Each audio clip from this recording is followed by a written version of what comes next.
Hello and welcome to Pockenrop. In today's video, which is part 1 of 2, I am going to review the year 2021.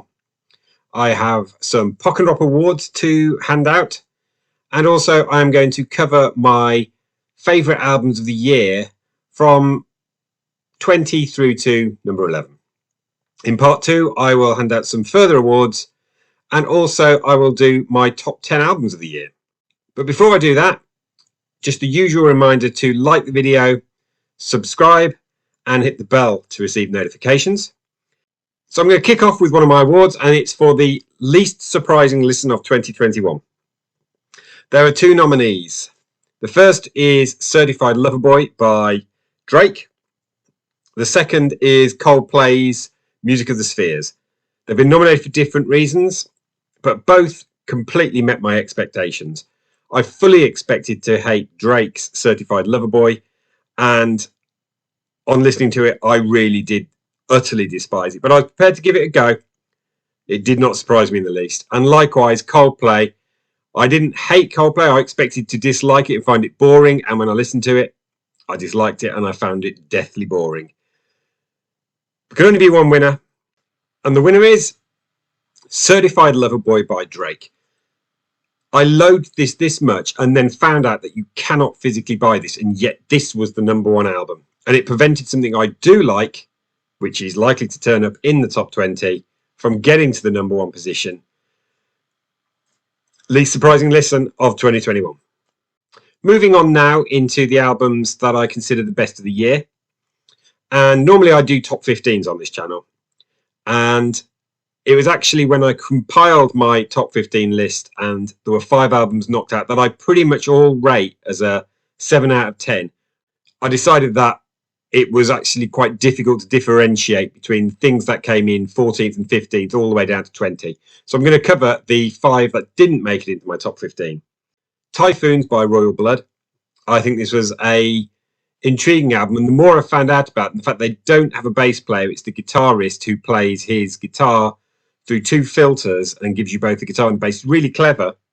In this little cluster of 5, I've also got Interrobang by Switchfoot. I had not listened to Switchfoot for a good 15 years or so.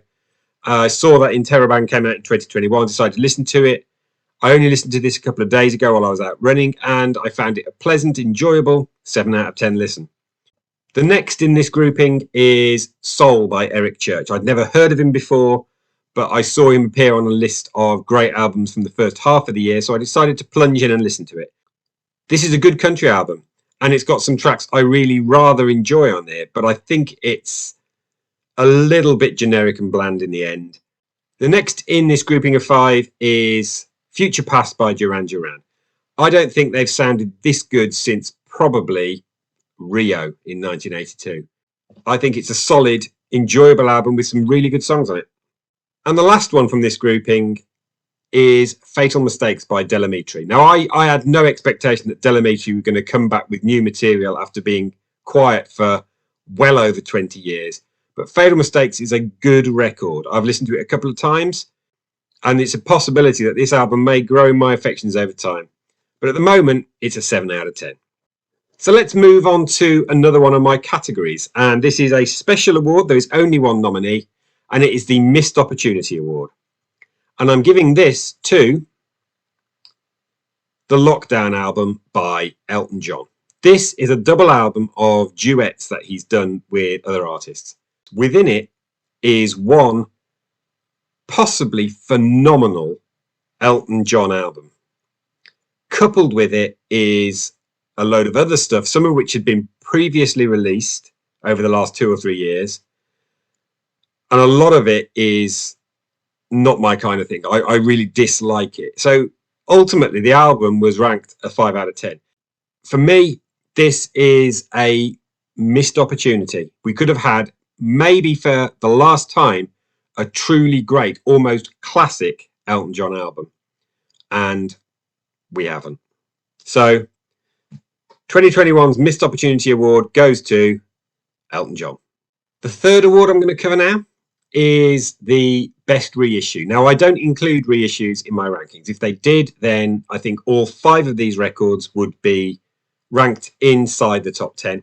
The first is Origin of Symmetry by Muse. This is their 20th anniversary of the album and is a complete remixing of the album so that it sounds completely different from the original album.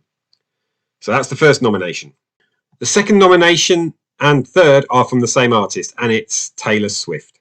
So this is the re-recording of Red. She also re-recorded and issued Fearless, both of which are now known as Taylor's version, and they're more than just the original album re-recorded by a now 31-year-old artist. There is a whole stack of From the Vault tracks that have massively expanded these. These are recorded in 2021, but the music isn't from 2021, so I didn't feel that they could really be considered for my list of the year, but they are definite contenders in this category.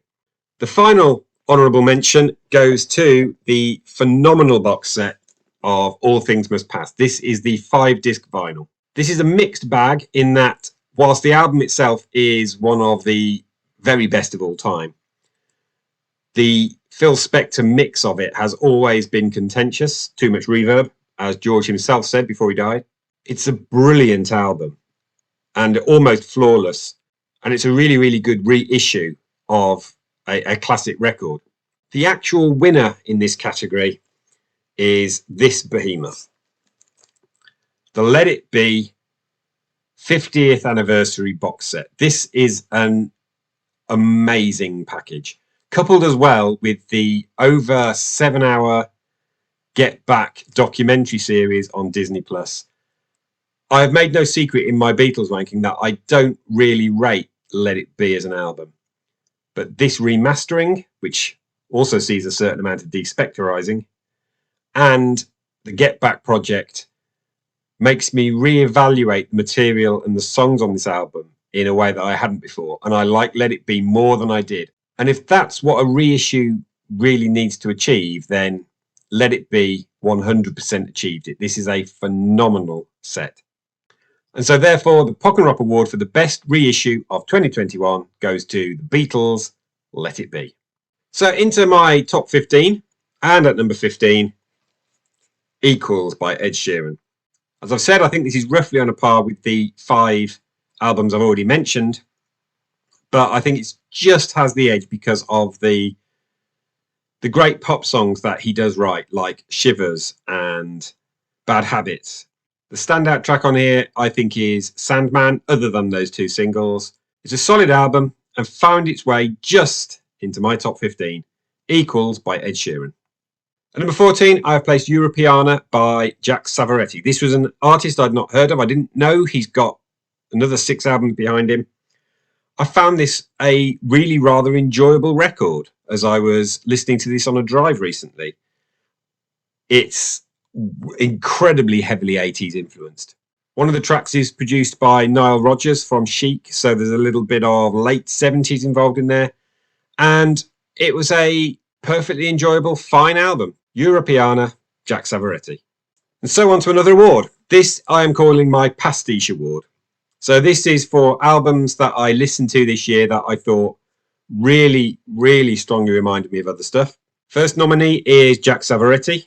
The amount of 80s stuff it reminded me of was quite varied, but it was so heavily 80s influenced. Second nominee is Taylor Swift for basically sounding exactly like herself from 10 years ago. Third nominee is War on Drugs and the album I Don't Live Here Anymore. And for me, I could have quite easily been listening to Songs from the Big Chair by Tears for Fears on this album. Fourth nominee is Tori Amos's album Ocean to Ocean. I didn't dislike this, but listening to it, I thought, this sounds exactly like Kate Bush. It was a perfect Kate Bush pastiche. But the final nominee in this category and the winner is Silk Sonic and their album An Evening with Silk Sonic. This is clearly affectionately influenced by 70s soul and funk, and it totally works. So if you don't know, Silk Sonic is Bruno Mars and Anderson .Paak. The album's good, and you can hear their influences on their sleeve, but it's still original. So my winner of the Pastiche Award, Silk Sonic. Back to my top 15, and at number 13, I have placed Alison Russell with Outside Child. Now, this was an album that really surprised me. It came up from nowhere and hit me around the back of the head. This is a difficult listen, but at the same time, her vocals are stunningly beautiful. I understand that the material on the album is inspired from a very dark place in terms of abuse that she suffered. I think this is one that will grow on me over the years. And if you haven't heard it, I do recommend you go out and check out Outside Child by Alison Russell. If you haven't got time to listen to the whole album, then I'd recommend you seek out the track Persephone. That was rather beautiful. And also track 11 from the album, which I'm not going to name on here because it is a category C swear word. But it's a really, really fine album. Number 13, Outside Child by Alison Russell. At number 12, I placed Recognition by Carolyn Arends. You've probably not heard of her. She's a Christian artist that I have listened to for over 15 years. Her best known track is something called Seize the Day. This is a bit of a comeback after at least a decade of not releasing stuff. It's a really enjoyable album. It's got her trademark beautiful vocals. She's a singer-songwriter, guitarist, and I think it's a really fine album at number 12.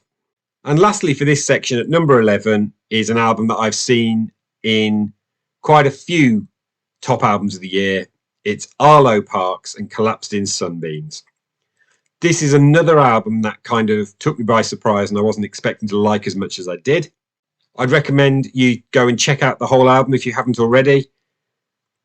Great tracks on it here include Black Dog, which, as you can guess, is to do with the battle with depression, Caroline, and probably the standout track on here, For Violet. That's my number 11, Arlo Parks, Collapsed in Sunbeams. So I've got time on this video for just one more category, and this is my biggest letdown of the year.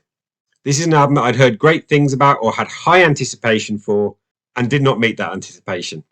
So the nominations for biggest letdown are Biffy Clyro's new album. I really didn't like it and I was hoping I would.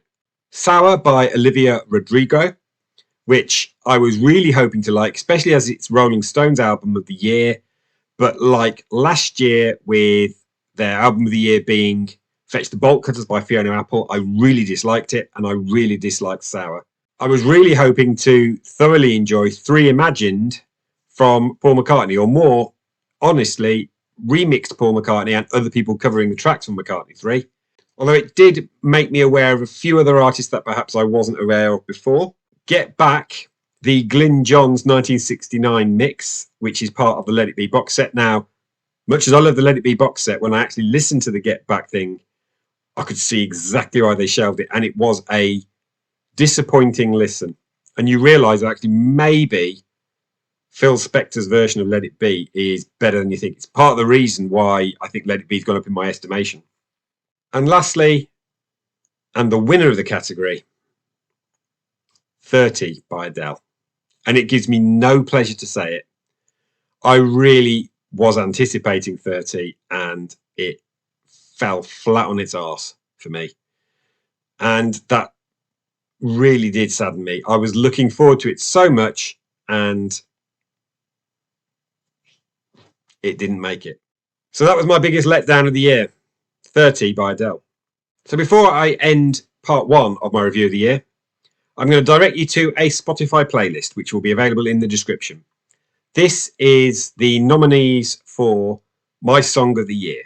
We have got Let's Go Home Together by Ella Henderson and Tom Grennan, Heart of the Night by Eric Church, Break It Kind of Guy, also by Eric Church, How Beautiful Life Can Be by the Lathams, I Still Have Faith in You by ABBA, The Writing on the Wall by Iron Maiden, Easy on Me by Adele, Things He Handed Down by Lady A, Harmony Road by Sting, Love Dies Young by the Foo Fighters, 1991 by Mac Powell, What a Song Can Do by Lady A, Dosage by Liz Phair, and Bad Habits by Ed Sheeran.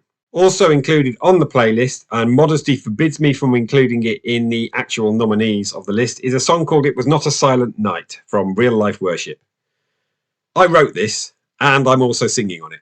So if you ever wondered what this voice might sound like when it's actually singing, then head down into the description and click on the link to the Spotify playlist and enjoy the music that's on there. And then when you hear It Was Not a Silent Night, you hear me. So all that remains is to say thank you very much for watching, and remember to like the video, subscribe, and hit the bell for notifications, and come back in a week's time on Christmas Day for the second part of this video, where I'll run through my 10 albums of the year, and I've got a few more categories in the Pockenrop Awards. Thank you for watching. Bye-bye.